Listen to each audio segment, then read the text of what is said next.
Hello student, welcome to knowledge nest. आज हम 10th class की हिंदी की पुस्तक स्पर्श डायरी का एक पन्ना पाठ के क्वेश्चन आंसर करेंगे। यह पाठ अंग्रेजों के खिलाफ क्रांतिकारियों ने क्या भूमिका अदा की उसके विषय में बताता है।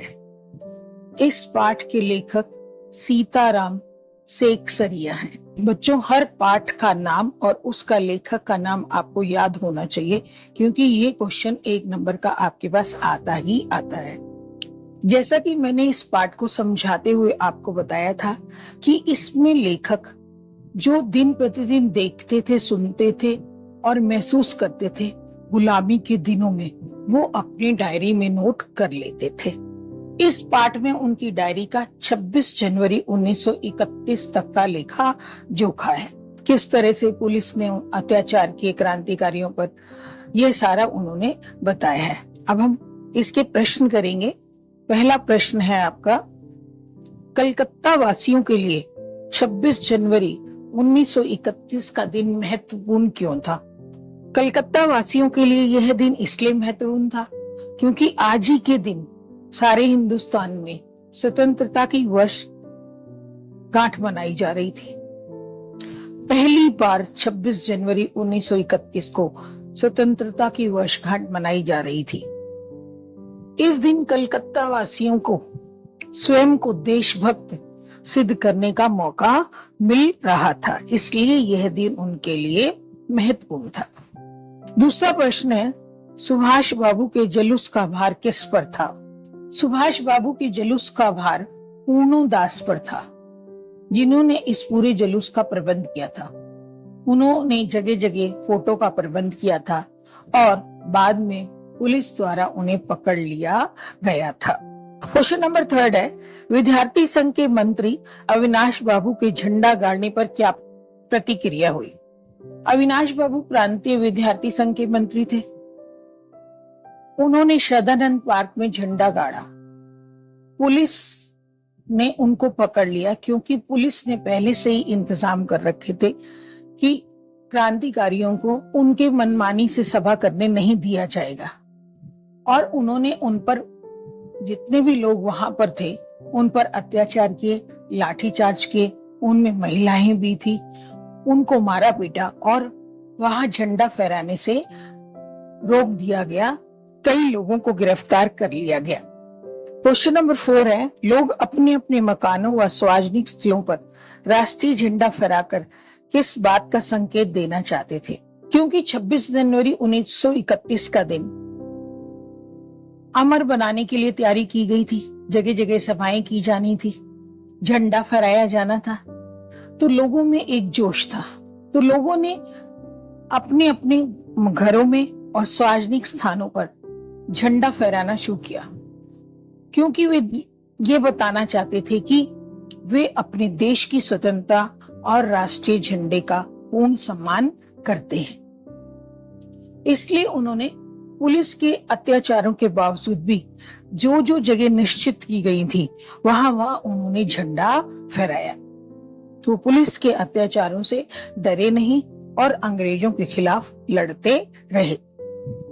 क्वेश्चन नंबर 5 है, पुलिस ने बड़े बड़े पार्कों तथा मैदानों को क्यों घेर लिया था? अंग्रेज शासक ये चाहते नहीं थे कि हिंदुस्तान के लोग उनके विरोध में खड़े हों, आजादी की लड़ाई लड़े। इसलिए जब ये सब भारतीय लोग एक जगह जुट होकर झंडा फहराने लगे और स्वतंत्रता की प्रतिज्ञा पढ़ने लगे, तो अंग्रेज सरकार ने जगह जगह पुलिस तैनात कर दी और उन्हें खुली छूट दे दी कि उन लोगों पर अत्याचार करें और पकड़कर जेल में डाल दें। तो पुलिस कमिश्नर यह नहीं चाहते थे कि कोई कार्यकर्ता उसमें भाग ले और भारतीय लोग एकजुट होकर झंडा फहराएं और स्वतंत्रता की मांग करें। इसलिए पुलिस ने बड़े बड़े पार्कों और मैदानों को घेर लिया था। अब प्रश्न आता है कि 26 जनवरी 1931 के दिन को अमर बनाने के लिए क्या क्या तैयारी की गई? जैसा कि हमने इस पाठ में पढ़ा कि 26 जनवरी का दिन उनके लिए, कलकत्ता वासियों के लिए बहुत ही महत्वपूर्ण था, क्योंकि वो पहली बार आजादी का उत्सव मनाने जा रहे थे। देश गुलाम था, पर पहली बार उन्होंने उस दिन को आजादी के रूप में मनाने का निश्चय किया था। तो उस दिन को अमर बनाने के लिए क्या क्या तैयारी की गई? कलकत्ता वासियों ने एकजुट होकर अपने मकानों, दुकानों और सार्वजनिक स्थलों को सजाया। शहरों के प्रत्येक बाग में झंडे लगा दिए गए। दुकानों पर, मकानों पर, बड़े बड़े बाजारों में राष्ट्रीय झंडे फहराए गए। कई मकान तो ऐसे सजाए गए कि जैसे उनको स्वतंत्रता मिल गई हो, और प्रत्येक मार्ग पर उत्साह और नवीनता दिखाई देती थी। लोगों में इतना जोश था और इतनी खुशी थी कि आज वो पहली बार गुलाम देश में स्वतंत्रता दिवस मनाने जा रहे हैं। इसलिए सबने एकजुट होकर ये सब तैयारी की और उस दिन को अमर बनाने का प्रयास किया। पुलिस कमिश्नर के नोटिस और काउंसिल के नोटिस में क्या अंतर था? क्योंकि जब सभा का समय और स्थान निश्चित कर दिए गए थे, तो पुलिस कमिश्नर ने नोटिस निकाला और काउंसिल ने भी नोटिस निकाला। पुलिस कमिश्नर के नोटिस में लिखा था कि अमुक धारा के अंतर्गत कोई भी सभा नहीं हो सकती, और सभी कार्यकर्ताओं को नोटिस दे दिया कि यदि आप उस सभा में भाग लेंगे तो आपको गिरफ्तार कर लिया जाएगा, आप दोषी समझे जाएंगे। काउंसिल ने जो नोटिस निकाला वो ये निकाला कि काउंसिल किसकी थी? कलकत्ता वासियों की। उन्होंने ये नोटिस निकाला कि मॉन्यूमेंट के नीचे ठीक 4:24 पर झंडा फहराया जाएगा। आपसे समय भी पूछा जा सकता है और स्थान भी पूछा जा सकता है, तथा स्वतंत्रता की प्रतिज्ञा पढ़ी जाएगी। सभी लोगों की उपस्थिति होना जरूरी है, और काउंसिल ने इस तरह से पुलिस कमिश्नर और अंग्रेजी सरकार को खुली चुनौती दी थी कि हम तो ये दिवस मनाएंगे ही मनाएंगे, आप कितना भी हम पर अत्याचार कर लें। अगला प्रश्न है, 26 जनवरी 1931 के दिन कलकत्ता के बड़े बाजार का दृश्य कैसे था? जैसा कि पिछले क्वेश्चन में हमने पढ़ा था कि अमर बनाने के लिए क्या क्या किया गया था, वैसा ही ये दृश्य था कि बड़े बाजार को खूब अच्छी तरह सजाया गया। सभी दुकानों, मकानों पर राष्ट्रीय झंडे लगा दिए गए, उनको फहराया गया। इस तरह से दुकानों को, बाजारों को सजाया गया कि जैसे स्वतंत्रता प्राप्त हो गई हो। पुलिस अपनी पूरी ताकत से शहर में गश्त लगा रही थी। मोटर गाड़ियों में गोरखे और सार्जेंट प्रत्येक मोड़ पर तैनात थे, क्योंकि अंग्रेजी सरकार ने इन सबको पहले से ही तैनात कर दिया था ताकि वो सभा ना कर सके और आजादी का दिन ना मना सके। फिर प्रश्न आता है, ओपन लड़ाई किसे कहा गया? ये जो आजादी की लड़ाई थी और जो कलकत्ता वासी झंडा फहरा रहे थे, वो दिन मना रहे थे, वो उसको ओपन लड़ाई कहा गया, क्योंकि देशवासी अंग्रेजों के शासन के खिलाफ कार्य कर रहे थे। उनके नोटिस निकालने के बाद भी कानून भंग का काम शुरू कर दिया। जितनी बड़ी सभा उस दिन हुई, उतनी बड़ी सभा आज तक नहीं हुई थी। तो इसी सभा को ओपन लड़ाई कहा गया, क्योंकि पुलिस कमिश्नर ने नोटिस निकाला कि अमुक अमुक धारा के अनुसार कोई सभा नहीं हो सकती, जो सभा करेगा उसको गिरफ्तार कर लिया जाएगा। परंतु सर्वसाधारण की उपस्थिति में ठीक समय पर सभा हो गई, स्वतंत्रता की प्रतिज्ञा भी पढ़ी गई। तो ये खुला चैलेंज था जो कभी नहीं हुआ था, इसलिए इसे ओपन लड़ाई कहा गया। अब प्रश्न आता है कि डायरी का एक पन्ना, इस पाठ से क्या संदेश मिलता है, या इस पाठ के द्वारा लेखक क्या संदेश देना चाहते हैं? ये तो हम सब जानते हैं कि भारत को संघर्ष और बलिदान के बाद ही स्वतंत्रता की प्राप्ति हुई, और यह पाठ इसका प्रमाण है। हजारों लोगों ने अपने प्राण गंवाए, बलिदान दिया, तब जाकर हमें अंग्रेजों से स्वतंत्रता मिली। भारतीय राष्ट्रीय कांग्रेस ने स्वराज की घोषणा कर दी थी, परंतु अंग्रेजी शासकों ने इसको नहीं माना था और उन्होंने स्वतंत्रता के आंदोलन को दबाने का पूरा प्रयास किया। आंदोलनकारियों पर लाठियां बरसाई, उन्हें पकड़कर जेलों में बंद कर दिया गया, उन पर तरह तरह के अत्याचार किए गए, गोलियों से भून डाला। फिर भी देश प्रेम का साहस, जज्बा किसी में भी कम नहीं हुआ। सभी वर्ग के लोगों ने मिलजुल कर संघर्ष किया और तब कहीं जाकर अंग्रेजों को वापस लौटना पड़ा।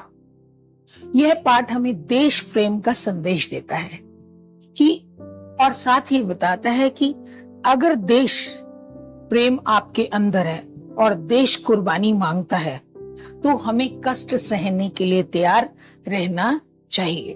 किन बातों से पता चलता है कि पाठ में वर्णित दिन अपने आप में अपूर्व और निराला है? यह पाठ 26 जनवरी 1931 की घटना का वर्णन करता है, जब कलकत्ता वासियों ने गुलाम भारत में स्वतंत्रता की पहली वर्षगांठ मनाई और वह भी बड़ी धूमधाम से मनाई। अंग्रेजी शासकों को, अंग्रेजी राज्य को या अंग्रेजी कानूनों को उन्होंने खुली चुनौती दी और देश प्रेम एवं एकता का अपूर्व प्रदर्शन किया। बहुत से लोग घायल हुए, गिरफ्तार हुए, यहाँ तक कि उन्होंने स्त्रियों को भी नहीं छोड़ा, उन पर भी लाठी चार्ज किया और उनको भी जेल में डाल दिया गया। घर बाजार इस तरह से सजाए गए जैसे आजादी मिल गई हो। जगह जगह पर झंडे फहराए गए, जुलूस निकाले गए। अंग्रेज सरकार के रोकने के बाद भी उन्होंने निश्चित समय पर, निश्चित जगह पर अपने राष्ट्रीय झंडे को फहराया।